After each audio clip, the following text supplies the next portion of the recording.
So over to you. Welcome to the book club meeting. Tonight's is with Laura Drake, author of The Road to Me, which I hope you folks enjoyed. I know I did.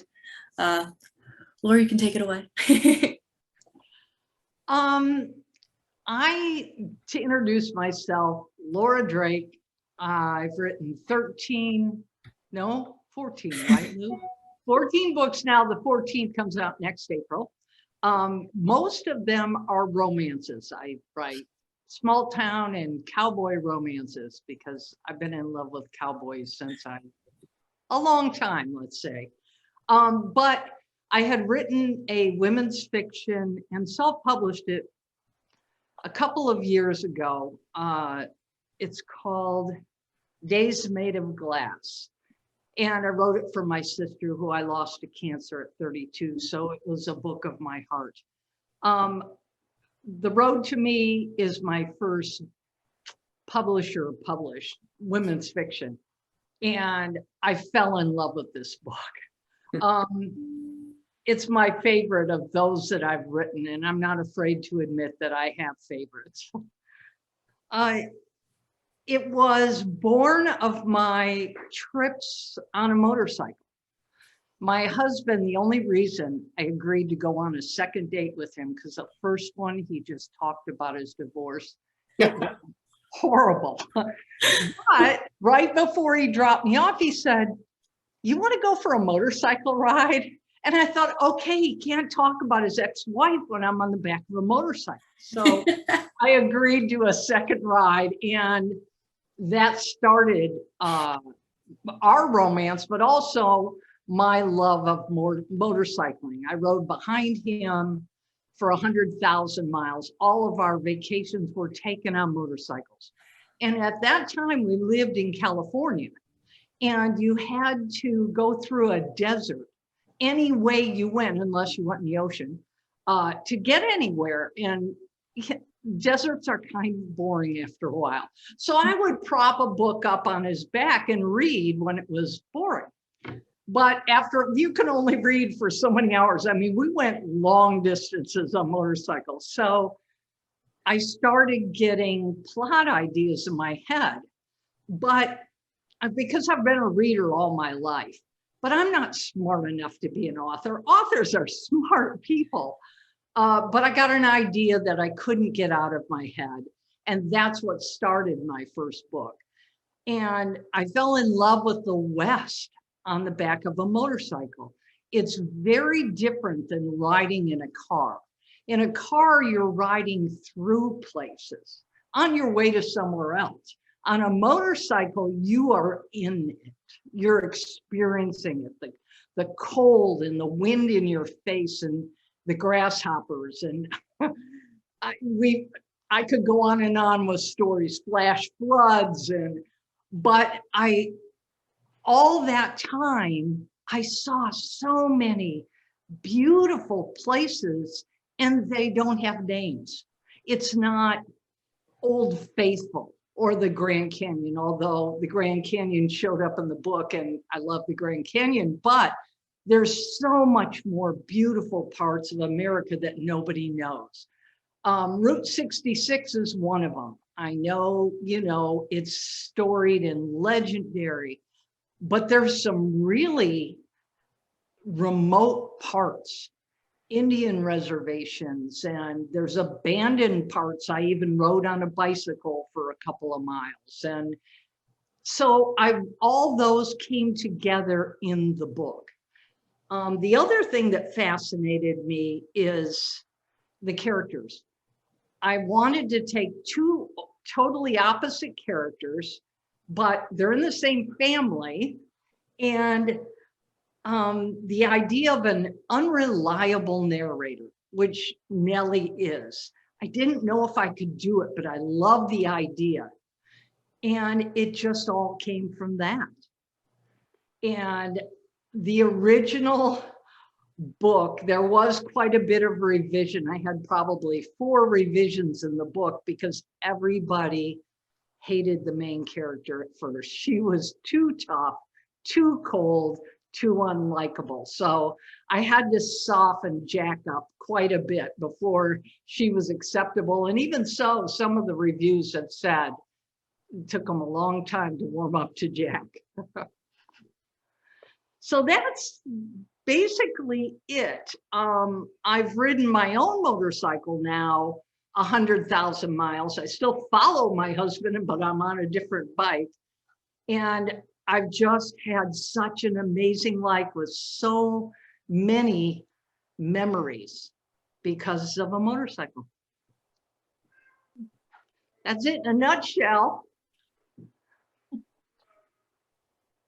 Wow, that's so interesting that so many of your ideas came from just sitting on the back of a motorcycle. I don't even think you could read on the back of a motorcycle. I got odd looks, but I'm guarantee you can do it. Does anyone have any initial questions? I do. I always do. But Laura, have we crossed paths like via Harlequin years ago, maybe? I used to write for Harlequin. I know, and your name sounded so familiar, and now I'm looking at you and thinking, you know, we probably were dancing at some Harlequin party or something. Yeah, I was with Super Romance. So was I. I wrote as Judith Arnold was my pen name. Oh, so that's why then. yeah, okay. Okay, so but I had about this book, which I really enjoyed. When I was reading it, are you familiar with the movie Harold and Maude? Because I love that movie. I love that movie too. And I pictured Nellie. I mean, if she could be brought back from the dead, Ruth Gordon should play her in the movie. I mean, she just, it was that old woman who's kind of flaky and wild and embracing life, and yet has this very tragic past that, you know, she has surmounted to become this wonderful, life-affirming person. It really, I mean, as I was reading the book, I just kept hearing her in Ruth Gordon's voice from that movie. Isn't that funny? I did not think about that film at the time, but you're absolutely right. Who knows? You know, everything goes in and cooks back there. You never know where it all comes from, or at least I don't. And I would also say, I guess this isn't a question, but I have not seen earlier drafts of the book. I didn't have any problem with I'm blanking on the granddaughter's name. Jackie. I mean, I really sympathized with her. She had such a, pardon my French, such a shitty life, you know, as a child. And of course she felt rejected by Nellie. And you know, I was Nellie who I didn't like at first, because I thought, how could you have abandoned this granddaughter to this really neglectful mother? But okay, I'll shut up now and let somebody else have a chance. Thank you. Yeah, I did love the way that it all kind of like tied together in a bow at the end in terms of like their relationship and kind of like my relationship as a reader to the characters, and how they kind of grew on me both in very different ways. Because I definitely liked Nellie, but I was like, I get it. Her being out there is an issue for Jackie. I have just wanted to tell it known right here, I've never been to a nudist colony. And everybody is really happy about that. Are you sure? Because it was really well written. Okay, Must have taken some personal research. And I have another question for you. How did you get the idea about Jackie being a perfume professional, and, you know, the smells and the fragrances that she's gathering in the desert? I found that stuff really interesting. I really had to research it because I knew nothing about perfume making or any of that. But I needed something that was related to creativity and your senses, because she wouldn't accept anything that is not black and white unless it was a gift that she already had and understood. And again, I'm sorry, I wish I could tell you, but this stuff, I don't plot, so this stuff just comes, and I don't have any idea why, or I'm less in control than anybody thinks.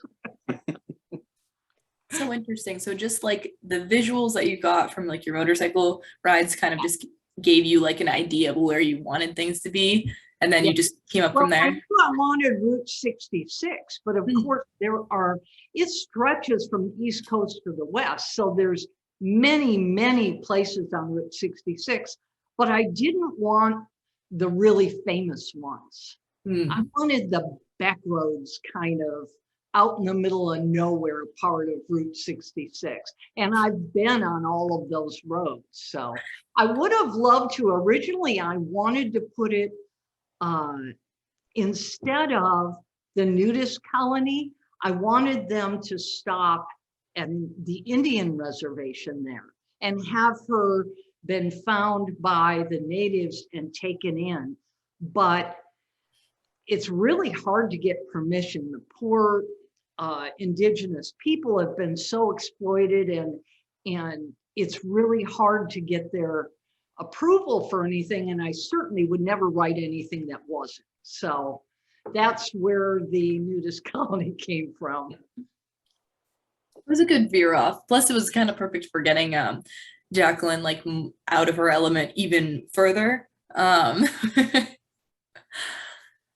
Well, as someone of a certain age, I really liked that Nellie was so comfortable in her own body. I mean, to me, that Indeed she was, yeah. that was really lovely. I have, okay, I'm sorry, I'm dominating. I have another question for you, a comment. I was really thrilled that Jackie gets, I mean, not that she got kicked out of the expo, the perfume expo, but that there wasn't some miraculous, reversal, and that suddenly she was able to then get back. I mean, that was a real big hit for her career, and it didn't get resolved the way it would have in a super romance, I guess. Yeah. Well, originally I had thought that G-Ma would rescue her, but she had to rescue herself. Yeah. Right? This is part of her journey, is to fail. I mean, up until now, she's been pretty successful. And she needed something to wake her up and bump her off the path that she was so determined to walk. So I think it was better that she failed. Yeah, I think it did a good job too in terms of like, while like her relationship with her grandma was tied up kind of really nicely at the end, her relationship with her company she had made it such a high important point in her life, when in reality she kind of needed to make family a bit more important, just the understanding of family and everything like that. I was really surprised when her assistant sabotaged her, that kind of thing that she did. I was not expecting that, but it kind of made sense. Yeah, that was kind of the last straw, right? She's been bumped a couple of times, and along with G-Ma and her thoughts of what am I here to learn, she let go of that old dream and realized it didn't even fit her anymore. The part that she loved was making the new sense, not the entrepreneurial business part of it. So, yeah. Yeah, I totally agree. Well, I have a writing question for you. This novel does a surprisingly great job of taking very heavy subjects and still maintaining a relatively light sensibility. What were some of the challenges associated with doing that? The deep emotional parts, the dark parts, oddly enough, come quickly to me. That's where it comes from for me, is that raw emotion. Mm-hmm. That's part of why G-Ma is who she is. She was my comic relief. When you get to heavy emotions and things happening, she lightened things, and her ever hopeful spirit would elevate it. And in the book that I just wrote, that was a problem. I didn't have a G-Ma. Yeah. And I really missed her. In No, fact, not fair that only you and I have read that book so far. So. yeah. In fact, when Nellie died, I had a hard time because it almost felt like the heart of the book was gone. Mm. I had to rewrite from then on a couple of times because even for me, the book went dead. And I wasn't ready to say goodbye to her. Mm. So luckily she came back. But even with her character, and I mean, she is hilarious at times, and she is definitely so quirky that you can't help but have your spirits uplifted while you're reading her. But even she has some pretty substantial moments with a high level of gravity to them. How did you darker story than Jack does? Mm-hmm. Yeah, her backstory.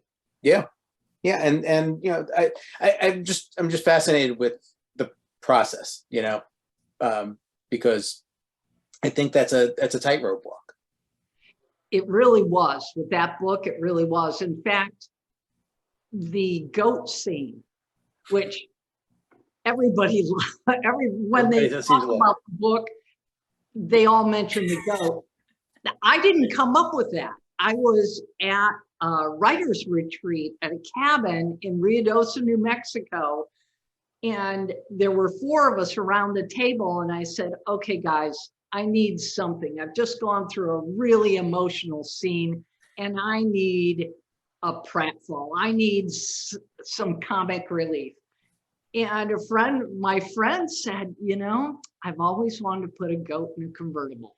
I wrote this scene in like 45 minutes, and I'm laughing the whole time I'm typing.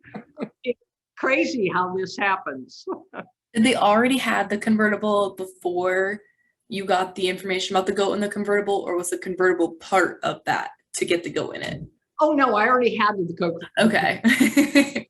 And luckily I have a friend who's knowledgeable. I go to him with almost every book, something mechanical. And he's the one that gave me the pantyhose MacGyvering for when the car wouldn't work. I called him and said, I need something that they would have on them that could fix a car. And he told me that actually happened to him in high school. And his date had pantyhose on. And he fixed the car with pantyhose. I know the most interesting people, I'll tell you. Sounds like that's how your book was fueled. That's perfect. Yeah, takes a village. The scary thing, though, about not plotting is that you have to have faith that it will come. And I don't have a lot of faith naturally. So luckily I have friends I can call and say, I'm lost. I call the middle the pit of despair. I know where I'm going, but I cannot get there from here. And they all tell me, you do remember you do this every book, right? Mm. Yeah, I do. That's right. So I just have to wait until I figure it out. Yes, this is a subject of much conversation among many story plan authors. Specifically, BK and I have had this conversation many times about the difference between plotting and pantsing. I'm a dedicated plotter myself, so. I knew I was going to be because I am organized. I'm a list maker. Yeah, I'm actually a little surprised that you're not. Me too. Before I married the chaos of the universe, I could have found anything in my apartment in the dark because everything has a place. So and I loved outlining in junior high when we had to outline sentences. I'm a geek. I really liked it. Yeah, surprise. Yeah, I actually took a novel writing class and they pretty much just said, write the first scene. Like they did not have any plans to come up with the outline first. They kind of just decided that everyone in the class was gonna write this way. So I just kind of assumed that's how most people wrote.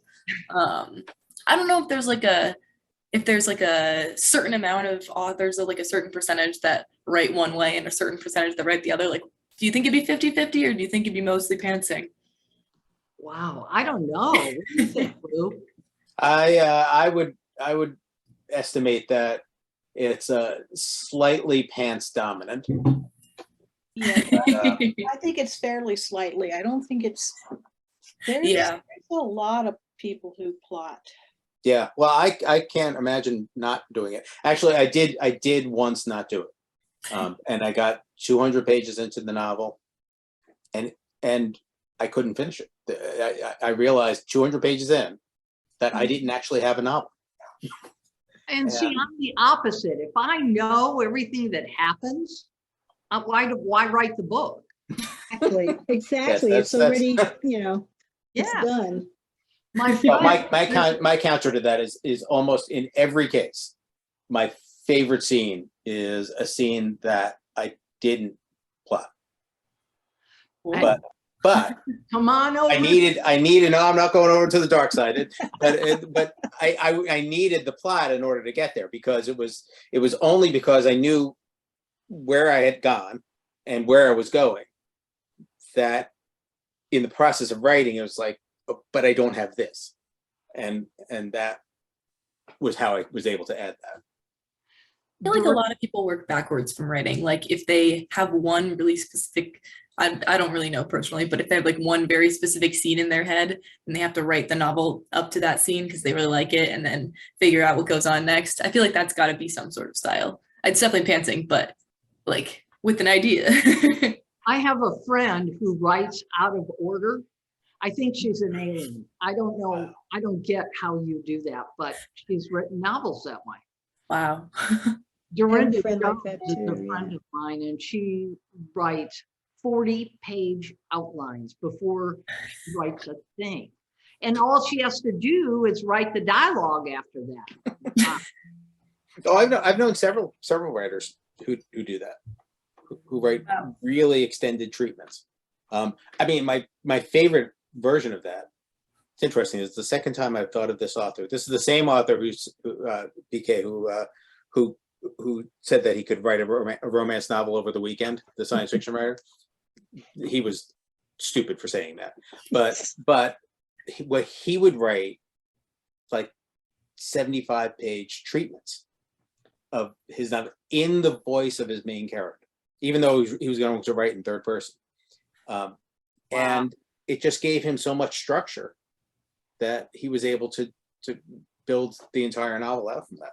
Well, it also gave him a real understanding of the character. Yep. And then he could just because for me, if I create really good characters, they tell me the story Right. a lot of the time, they just say, and sometimes we get into big fights. I mean, it sounds all very schizo, but I'll say, no, I really need you going this way. Going that way. And I obey because they are that real to me. But If a novel or if a writer like that has a pretty popular novel, I could see them selling that like character description or like the character 75-page character things as a separate novel, as like a not part 2 exactly, but like an insider's look at the It's interesting you said that, because director's cut. Yeah. back in my Bantam days, I did an anthology series called Full Spectrum. Mhm. And one of the stories, which actually wound up winning a Nebula Award, was Wow. that. It was that treatment that was just so good Wow. that it worked as a novella. Wow. Was it better than the final novel? No, the final novel was great. Just wondering. Equally as good or It was a long time ago. I'm not sure I can Right. remember that. Well, I do have some questions here if you folks want some more discussion about Road to Me. So my first question is, what do you think was the turning point for Jacqueline and her grandmother? I think it was when they started telling each other their stories. Mm, I did it for GMOP with actual backflashes.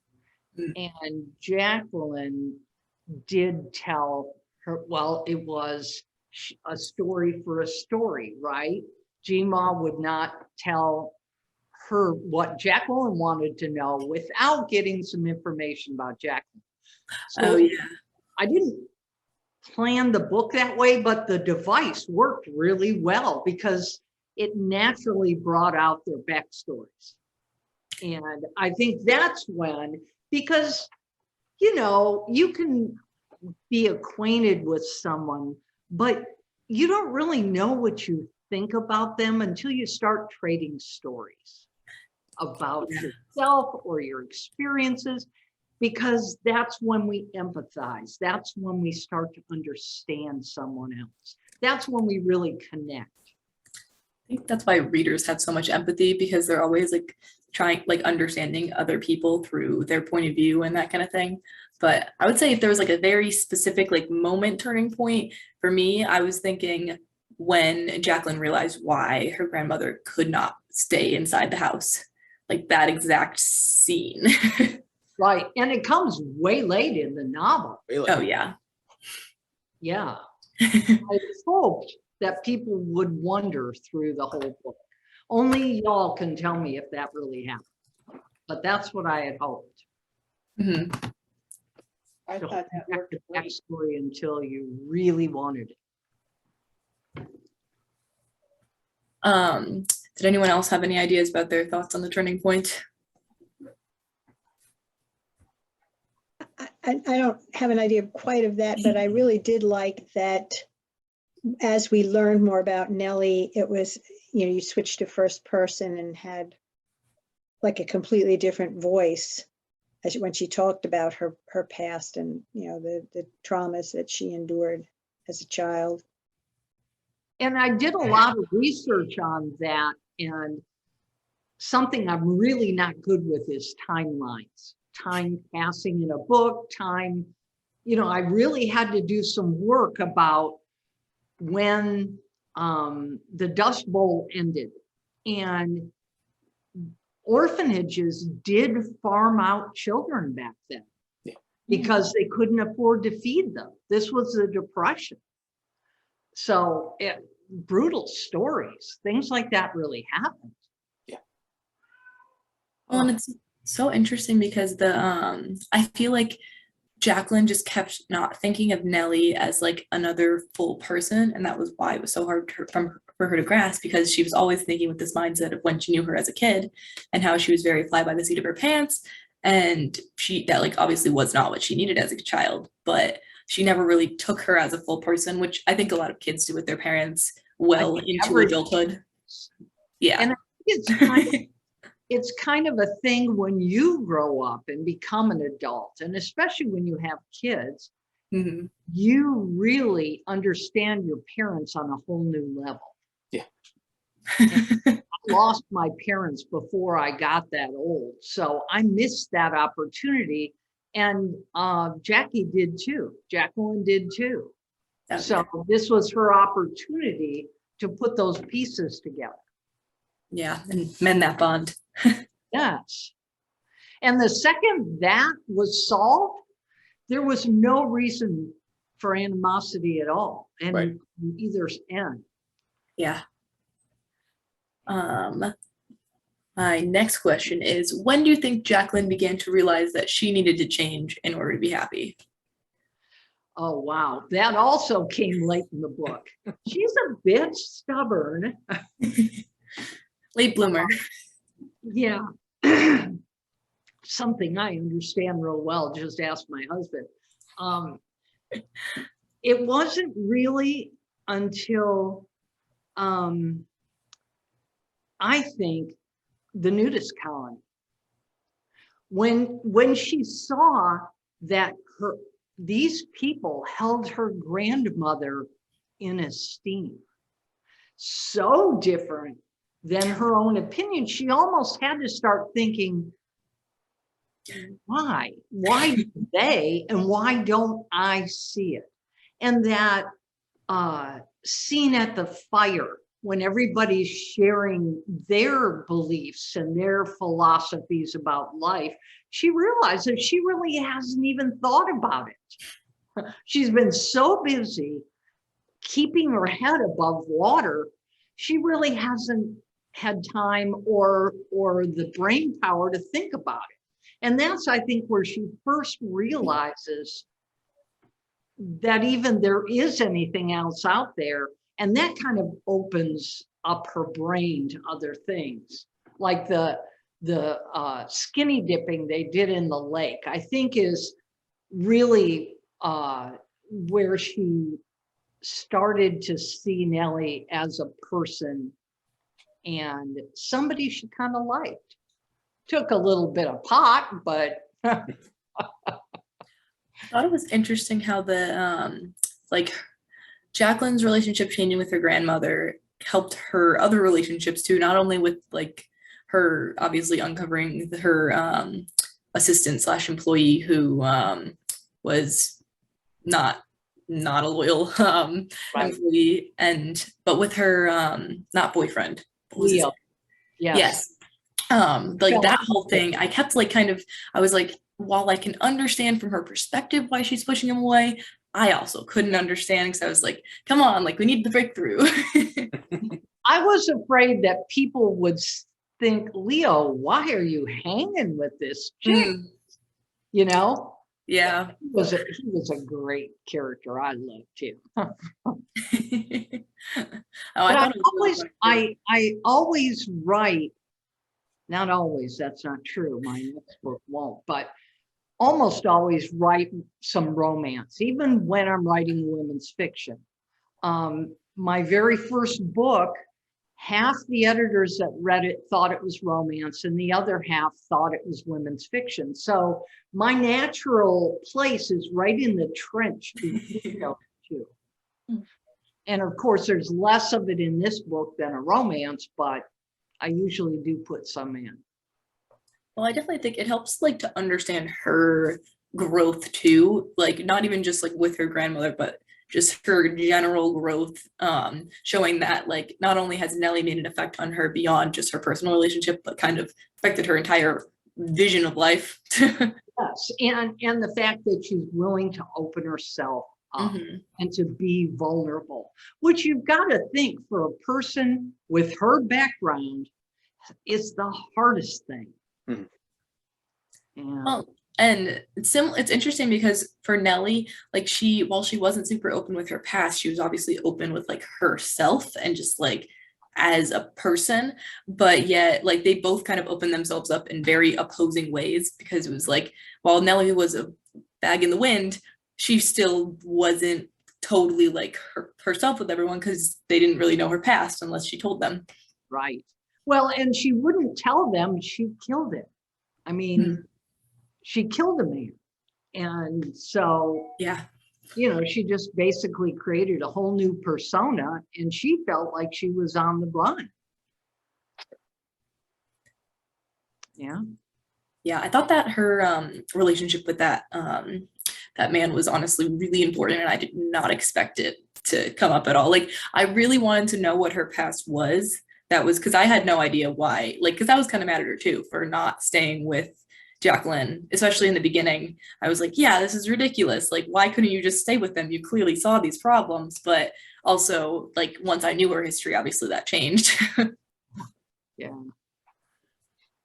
And I really like the easy character too, her boyfriend, for lack of a whatever, husband, whatever. And yeah, and I had to have a way that she had money all this time because she never held a job. Oh, yeah. Yeah. I never really thought about it till my son read the book, and he's an engineering type, and he said, okay, so how much money did he leave her? And let's see, in 1950, whatever, that would be worth. And I'm going, stop. I don't. If you remember, I basically asked you the same question.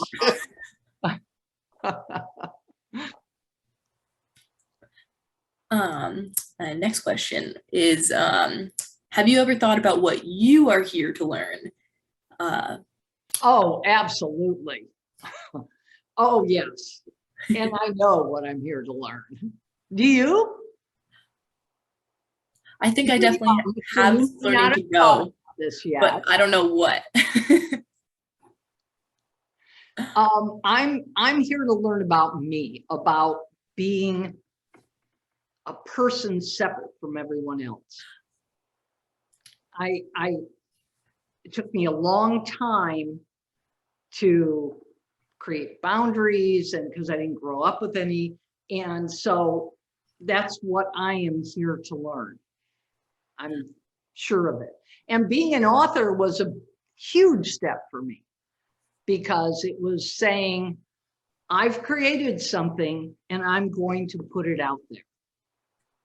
Yeah, well, and especially like, I feel like trying to conceptualize yourself outside of other people, especially as a woman, just because we're very taught to be dependent from like a young age in terms of like, oh, dependent on a male of some way, shape, or form. And I feel like guys are more pushed to be independent, whereas girls not so much. So trying to then jolt yourself out of that dependence that you've been learning your whole life and kind of get to a more independent point is a lot harder, and a lot of people don't really like to do that work.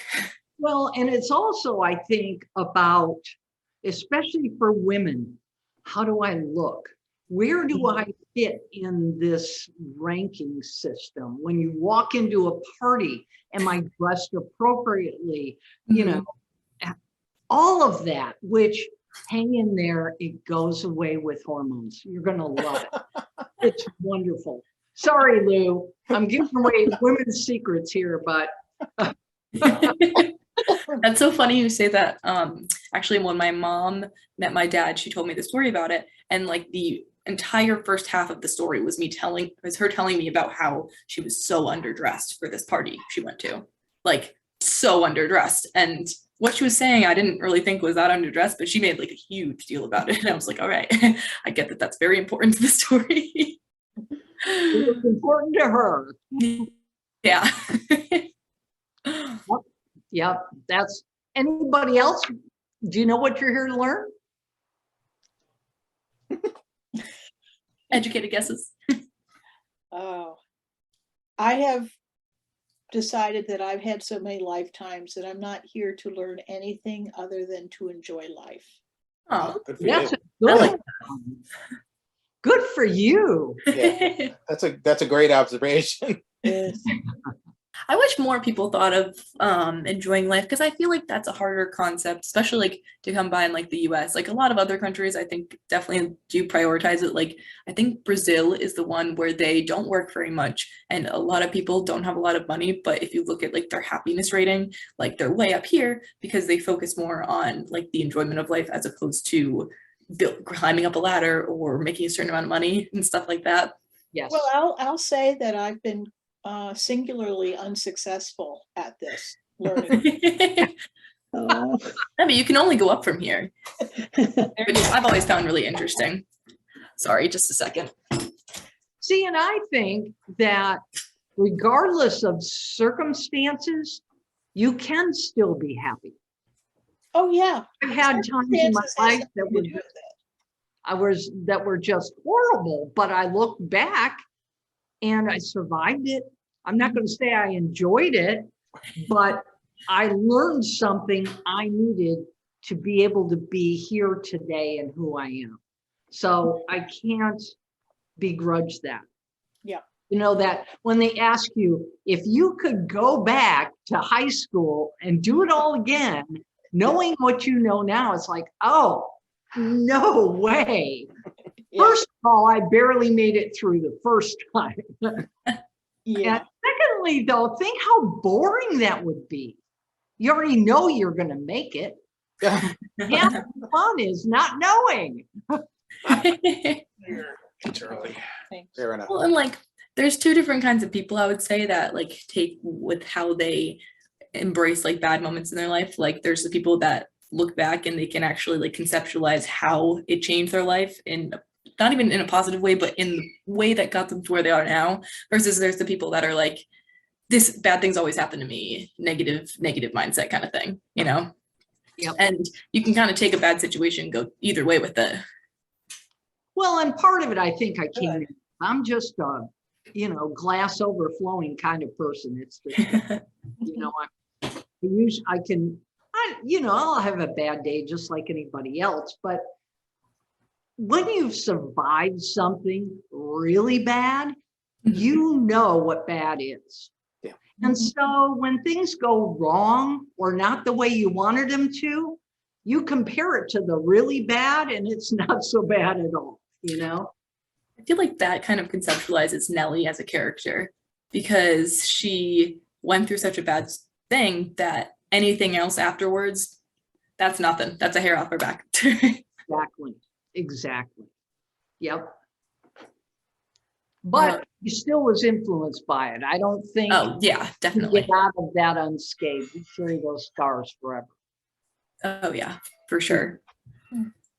But I mean, without them, what kind of person do we think that Nellie would be? I feel like she wouldn't be any, like, obviously what happens in your life makes you who you are, but like something like that, like I feel like she could have been Jacqueline if she had a normal life raised with parents. I mean, Jacqueline wasn't normal raised with parents, really, but, but she could have been a totally different person if she was Oh, just raised absolutely. slightly differently. If her Yep. parents could afford to keep her, anything like along those lines. Yep. Absolutely. Another really interesting question. So, would you ever consider visiting a nudist colony? Yes or no? I would visit it. I mean, I know they say that what you look like doesn't matter. And after a while, you don't even notice. And if you say it, I believe it, but I'm not doing it. You know, I did say that you stop worrying about what you look like as you get older, but not that much. I'll never get that old. I also think it's interesting because like there's people that are very, very focused on like how they look very specifically. And I feel like a lot of the times it's because they haven't really seen a lot of other people in real life looking normally, I guess, or not normally, but completely the way that they came into the world. And Yeah, that's so sad. well, and I feel like the people that are really, really self-conscious, I think if they just went to a nudist colony just like once in their like height of being self-conscious, they would probably have a whole new perspective on I would like hope so. Maybe. everything. Yeah. Yeah. Well, and I- it's oh, One of the saddest things that I ever saw was a woman who sat across from me at a company dinner. She was the wife of a sales rep. And she had a little bit too much wine to drink, and she started talking about the breast implants she had. But they weren't just the regular thing. They put the implants under the muscles. That oh my God. these muscles here. Yeah. And she said she could not move for like 3 weeks. She just sat there and cried. It hurt so bad. Wow. But she was so Why proud did they do that? of us. Her husband. No, I mean, But is that she wasn't forced.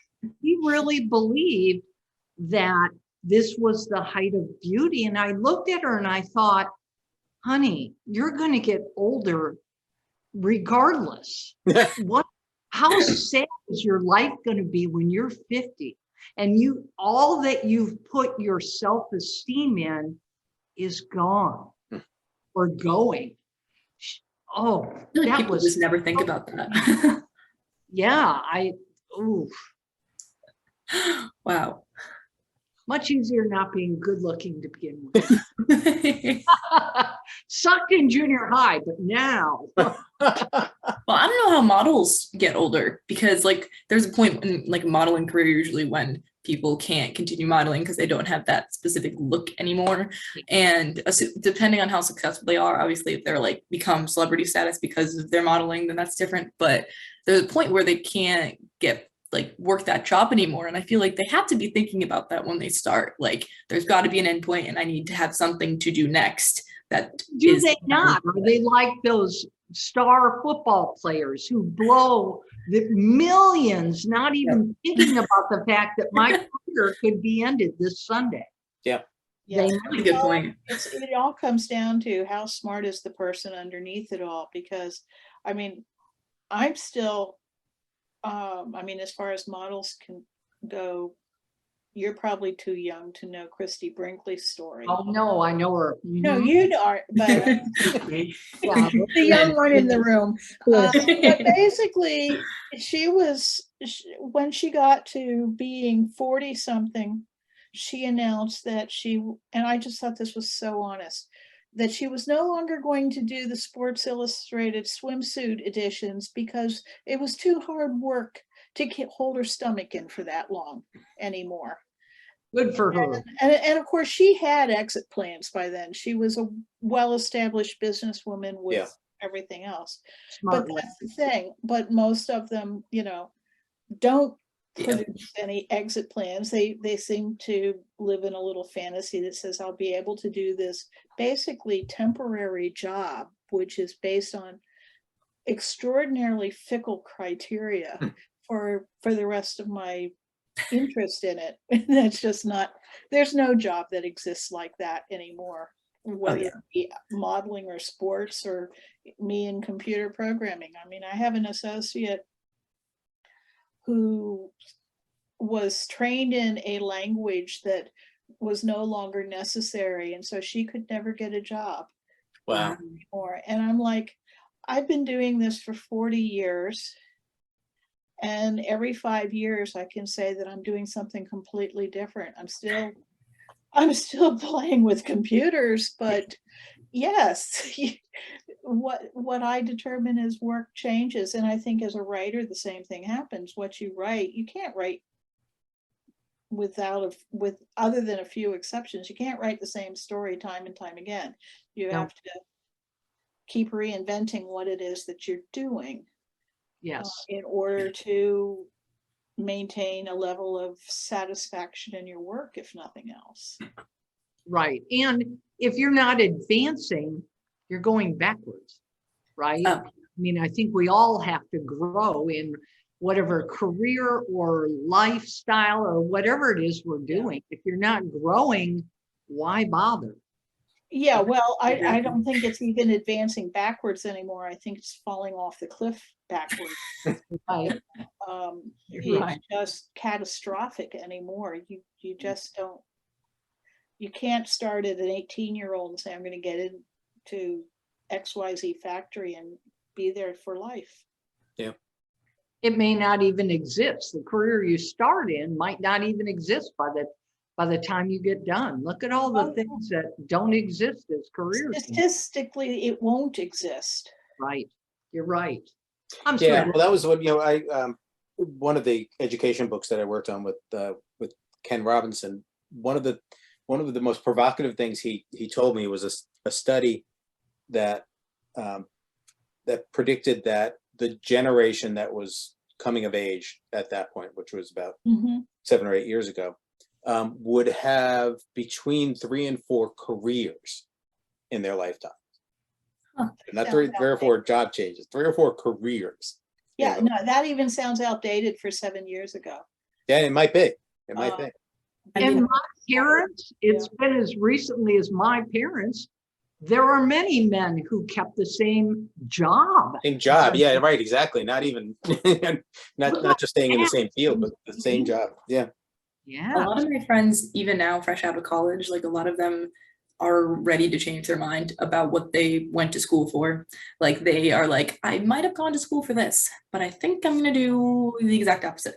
Yeah, but that's normal. Oh yeah. I mean, my roommate in college, my senior year, was on her 4th major. I always feel bad when people don't know exactly. I mean, like, obviously not everyone's going to know exactly what they want for the rest of their lives. But I always felt bad because, like, as a kid, I was always obsessed with English. And I thought I was going to be an English teacher until I realized I would never want to be a teacher. Because I can't with other people's kids.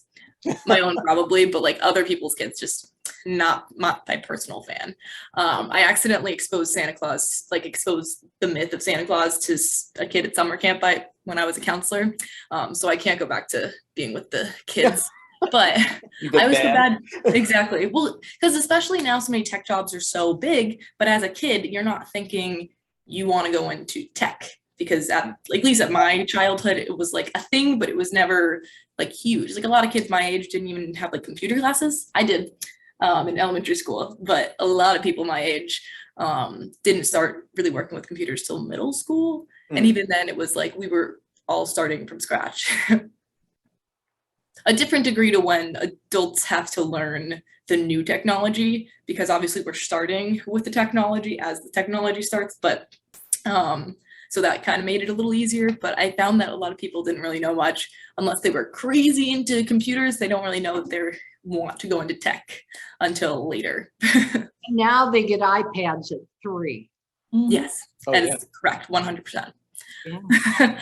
A lot of people in my a lot of people that I know from like high school, like people that I went to college with, are talking about how their high school siblings have iPads, and like the schools just give them to them. And I'm like, okay, so education could be a lot better, but they're getting iPads, because that makes a lot of sense.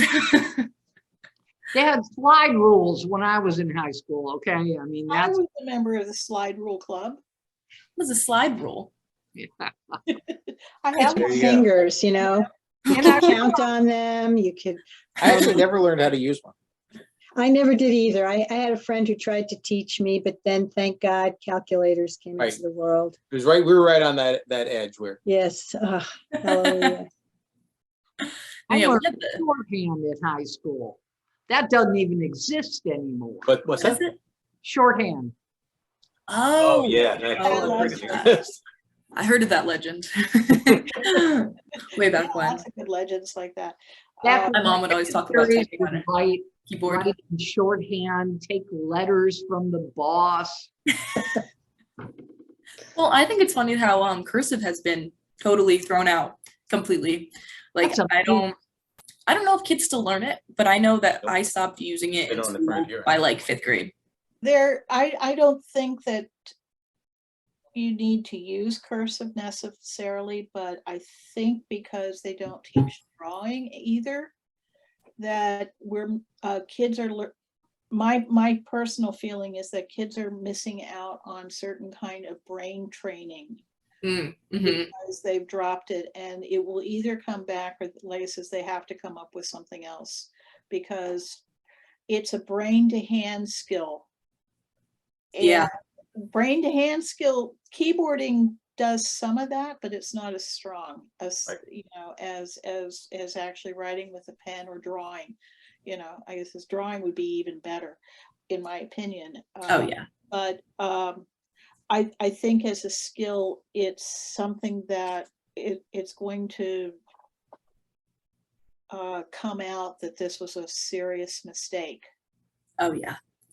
And like my grandma and I were writing letters back and forth to each other, and she writes in like very like swoopy cursive, and sometimes it's really hard to read her. And I know it would be a lot easier because my mom can read her so easily, and I know it would be a lot easier if I had more skills with cursive, because I can write almost all of the letters now, but I've forgotten quite a few at this point. The You, unimportant ones, but you got me at writing letters. Who writes letters anymore? That's great. well, I've always loved my like personal signature because it's Liz Long, so it does the little L loop for both of the first letters. That was always my favorite. But I feel like people like handwriting just isn't the same as it used to be, even without like considering calligraphy or anything. I feel like it's not as like creative as it was before. It was very important, and it was a very creative skill for people who got into it. And And like calligraphy too. calligraphy Calligraphy's cool. is a wonderful thing that I could never master, but Same. See, but I think it's just like the enjoyment for kids that like writing doesn't just have to be something that you're doing for school, like writing for fun. Even just drawing the letters is like a creative like kind of element that they're definitely going to it's just hard because I feel like a lot of the kids growing up aren't going to have those levels of creativity because everything's very like black and white technology and et cetera, et cetera. I agree. And the thing, I think that creativity and imagination comes from boredom. Mhm. Mhm. With me, it You're was absolutely sitting on the right. back of a motorcycle. We don't give kids time to be bored anymore. exactly. grandkids say it all the time, but it's because they've had 30 seconds when they Yeah. don't have something to do. Yeah, they don't know, they never learn the skill of filling their own time. Yes. Yeah. And that's, again, a real problem, I think, especially as they go into adulthood. Right. Don't Well, it'll know be interesting to see how how this to- plays out in the next couple of decades. It'll be interesting to see the next couple of decades, but it'll be interesting to see how it plays out in Mhm. terms of creativity. Yeah. Yeah. You know, because I do think that there is the other possibility is that they're just different tools. And you know, if you're inherently creative, you find ways to use the tools at your disposal. I think Yeah. that you're right if that inherent creativity is strong enough, but I feel like, and so people who would be great artists would still float to that, whatever that definition of art is, but there's an awful lot of people in the mediocre to average who could get better quality of life Mhm. if they Yeah. just had the ability to once in a while figure out how to creatively entertain themselves. Indeed. Yeah, I Might worry sound that great. we're losing the ability to imagine. I fear that imagination is atrophying. Even just considering Google, like if I want to figure out what something is, I can just look it up. I don't Yeah. have to like think about it. I don't have to read books to find it. I can just look Oh, up the but- answer. I love that though. Yeah. Makes my life easier. As a kid in junior high school, I was told that was the point of education, was to teach me how to look stuff up. So I don't have that opinion of Google whatsoever. It just made it more satisfying. I just wish Google was better. Yeah, Because too. Google does a relatively ineffective job of giving me what I actually want to see. yeah. Well, That becomes the and answer to a question. you have to just get very discerning about what you're reading too, because Yes. it's not all correct. Mm, Well, but it never was, yeah, I mean, if you think about it, I mean, there's an awful lot that and of course, every generation corrects the past, Yeah. sometimes for better and sometimes for worse, but there's an awful lot that's always been made available to people as information that was less than stellar Right. in terms of Yeah. quality. well, the people who won the wars write the history, so that's the history we got. Same thing with Google. Absolutely true. All right, and we are a little past 6 o'clock right now, so I would like to say thank you, Laura, for explaining everything in your book very well, and thank you everyone else for coming. So enjoyed it. Thank you so much. Of course. Good to see y'all. Great book. Bye, thanks. Okay, Bye-bye. bye-bye.